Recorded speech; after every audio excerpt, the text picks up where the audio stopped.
영화 아바타의 배경 판도라는 생명이 넘치는 아름다운 장소입니다. 정글에는 온갖 식물들이 가득하고요. 바다에는 산호초와 물고기들이 떼거지로 있어요. 원주민 나비족들은 정글과 바다 등 판도라 곳곳을 터전 삼아서 살아가고 있습니다. 자, 그런데 부엉이들, 혹시 그거 아세요? 영화 아바타의 실제 배경은 지구에서 겨우 4.37광년 떨어진 알파 센타우리라는 사실이요.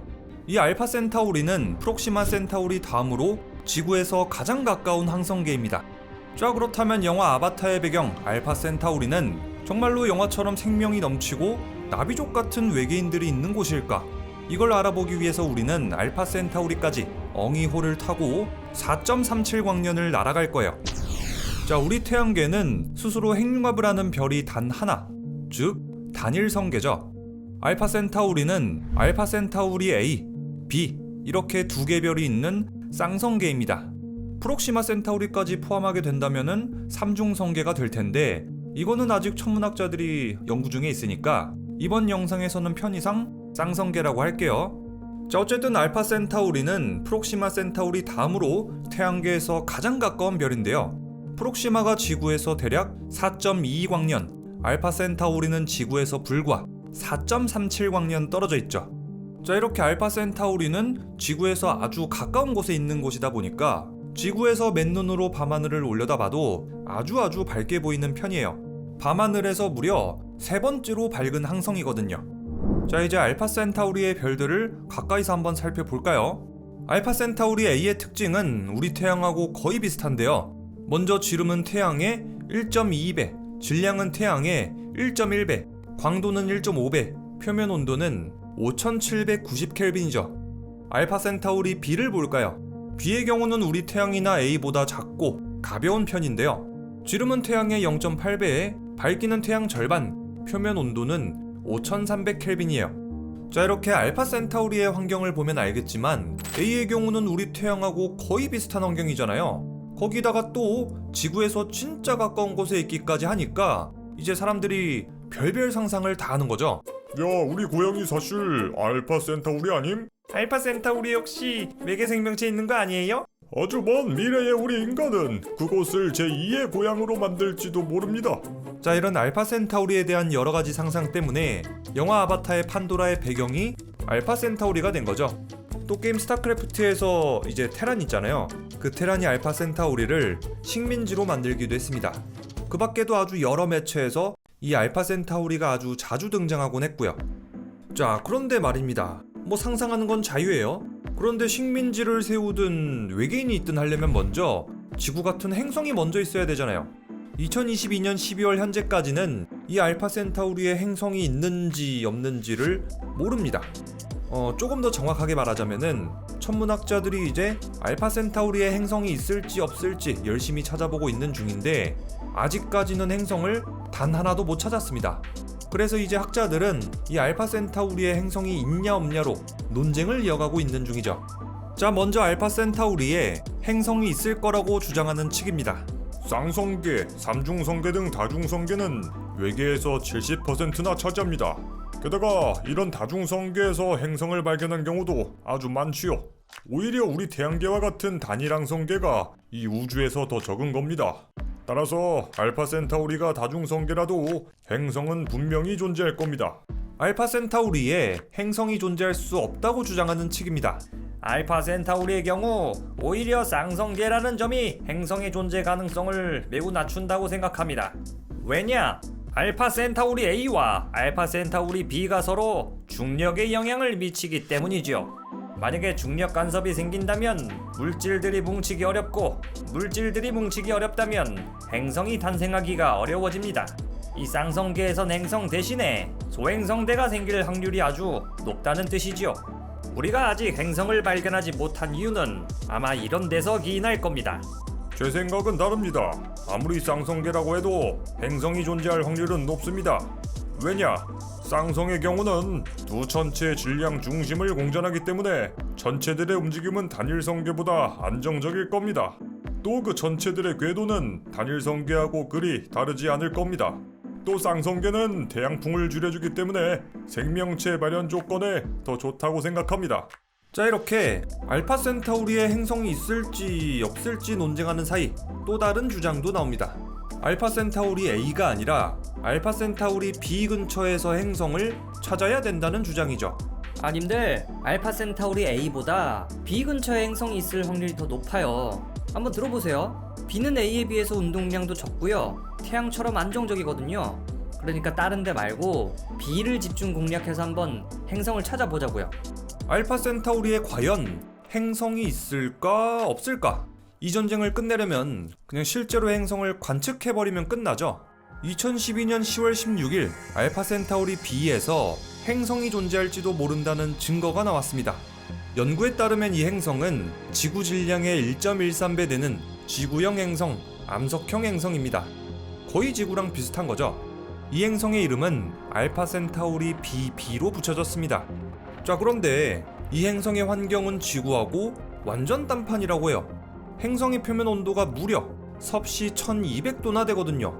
금성의 평균 기온이 대략 470도 정도 되니까 거의 2.5배나 더 뜨거운 거예요. 자, 이 정도 열기면 토르크막토 할아버지가 와도, 아니 하다못해 A와라고 해도 절대 살아남지 못하겠죠. 자, 그렇다면 알파 센타우리 BB 행성은 도대체 왜 이렇게 뜨거운 걸까? 뭐 사실 정답은 간단하겠죠. 그것은 바로 행성과 항성 간의 거리가 너무 가깝기 때문이에요. 이 둘 사이의 거리는 겨우 600만 킬로미터밖에 안 떨어져 있다고 하는데, 우리 태양하고 지구 간의 평균 거리가 1억 5천만 킬로미터인 걸 감안하면은 알파 센타우리 BB와 알파 센타우리 B 간의 거리는 진짜 가까워도 너무 가까운 거죠. 불타는 수준이 아니라 암석이 녹아내리는 수준의 온도일 거예요. 자, 그런데 2015년 알파 센타우리 BB는 존재하지 않을 거라는 새로운 연구 결과가 나왔습니다. 다른 천문학자가 이제 계속 관측을 해봤는데 아무리 살펴봐도 행성이 안 보인다는 거예요. 그래서 다시 자료를 살펴보니까 2012년에 발견했던 행성 BB는 데이터가 뭔가 잘못됐었기 때문이래요. 좀 뭔가 황당하긴 한데 또 한편으로는 외계 행성이 있었다가 다시 없어졌다고 하니까 좀 아쉽기도 하고요. 또 만약에 있었다고 해도 어차피 불타는 지옥 같은 행성이니까 또 뭐 괜찮기도 하고요. 알파 센타우리에서 행성을 찾기 위한 천문학자들의 연구는 계속됩니다. 2013년 행성으로 추정되는 천체 하나가 알파 센타우리 B를 지나간 것으로 관측됐는데요. 연구 결과 이 천체의 크기는 지구 반지름의 92%, 공전 주기는 20.4일 이하로 예측됩니다. 물론 이 행성 역시도 100% 존재하는 건 아니에요. 그리고 이 행성이 존재한다고 해도 아까 전에 소개했던 행성처럼 엄청나게 뜨거울 거라고 하죠. 마찬가지로 이 가성의 행성은 모행성 알파 센타우리 B에 너무 가깝기 때문에 행성의 표면은 열기 때문에 뜨겁다 못해 완전히 녹아버려서 용암 행성일 거라고 예측됩니다. 자, 그 다음 관측 결과도 보죠. 독일 프라이부르크 대학교 연구진은 아주 특이한 방법으로 외계 행성을 탐색했습니다. 그 방법이 뭐냐? 광합성으로 반사되는 녹색광을 찾는 겁니다. 이게 뭔 소리일까요? 자, 우리가 밖에서 흔하게 볼 수 있는 나뭇잎은 초록색이죠. 그런데 이 나뭇잎이 초록색인 이유는 나뭇잎의 엽록소 색소가 이 태양빛을 다 흡수하고 녹색빛만 반사하기 때문입니다. 이 현상을 이용해서 우주 어딘가에서 녹색빛만 반사돼서 오는 걸 찾아낼 수 있다면 그곳에는 식물과 나무들이 있다는 뜻이고 생명체 존재 가능성이 아주 높다는 뜻이에요. 그리고 2015년 8월 독일 프라이부르크 대학교 연구진은 이렇게 발표했습니다. 알파 센타우리 B에서 우리 연구진들은 녹색광을 찾아냈습니다. 이 녹색광은 알파 센타우리 A나 B 같은 별들에서는 나올 수가 없는 것입니다. 그런데 이 빛이 B 근처에서 나왔다는 사실은 B 근처 어딘가에 행성이 있다는 뜻이고 생명체 존재 가능성도 열려 있다는 뜻입니다. 독일 프라이부르크 대학교 연구진이 발견한 이 사실은 진짜 엄청난 거예요. 이 녹색빛은 어쩌면 식물이나 유기체 등등 광합성 생물이 반사하는 빛일지도 모르거든요. 자, 그런데 아직 우리 엉들갑 떨기엔 일러요. 이 녹색광을 찾아내는 망원경의 성능을 아직 신뢰하기 어렵다고 하고요. 또 다른 과학자들의 검증도 남아있는 단계거든요. 그래서 앞으로 프라이부르크대 연구진들은 더 성능 확실한 망원경을 새로 개발해서 재관측할 거라고 합니다. 자, 이제 부엉이들, 우리 다음 상상을 한번 해봐요. 만약에 알파 센타우리 A든 B든 그 항성계 어딘가에 지구형 행성이 있다고 하는 거죠. 땅도 있고 물도 있고요. 만약에 그렇다고 한다면 알파 센타우리의 행성에는 생명체가 발현할 수 있을까요? 나비족 같은 외계인이 있을 수 있을까요? 알파 센타우리의 생명체 존재, 이것에 대한 과학자들의 의견은 아주 회의적이에요. 생명체가 살기에 딱 좋은 온도, 너무 춥지도 않고 또 너무 덥지도 않은 영역, 즉 골디락스 존이 너무 좁다는 게 가장 큰 이유예요. 또 알파 센타우리는 쌍성계이기 때문에 어떤 행성이 골디락스 존에서 안정된 궤도를 돌고 있다고 하더라도 항성이 2개인 만큼 행성에 도달하는 빛의 양이 언제는 너무 많았다가 또 언제는 너무 적었다가 할 거라고 합니다. 그렇게 행성의 기온차는 너무 극심해지고 이것은 곧 생명의 발현의 악조건인 거죠. 또 과학자들의 여러 연구에 따르면 알파 센타우리는 프록시마 센타우리까지 합쳐서 3중 성계라는 증거도 꽤 많아요. 이렇게 알파 센타우리가 3중 성계가 되면은 별 3개가 서로 중력에 영향을 미치고 알파 센타우리의 궤도도 더 복잡해지는 거예요. 이것은 곧 골디락스 존도 수시로 변한다는 거고요. 자, 그리고 어떤 행성이 존재한다고 해도 별 3개의 중력을 꾸준하게 받게 되니까 언제는 모항성 가까이 가서 엄청 뜨거워졌다가 또 언제는 멀어져서 꽁꽁 얼었다가 하게 될 거예요.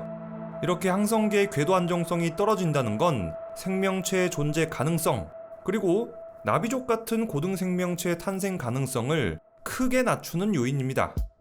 자, 이렇게 해서 오늘의 영화 리뷰 아바타 물의 길에 나오는 배경 알파 센타우리였습니다.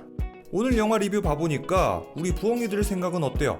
알파 센타우리에 실제로 행성이 있을 것 같다, 없을 것 같다. 또 만약에 알파 센타우리에 행성이 있다면 생명체가 있을 것 같다, 없을 것 같다. 댓글로 의견 많이 남겨주시기 바랍니다. 그리고 영화 아바타 보고 나서 궁금한 거 있으시다면은 그런 질문들도 댓글로 얼마든지 남겨주시기 바랍니다. 콘텐츠 각이 나오면은 그 댓글 참고해서 다음 영상 제작하도록 하겠습니다. 자, 그럼 지금까지 아바타2 리뷰였고요. 저는 리뷰형이었습니다.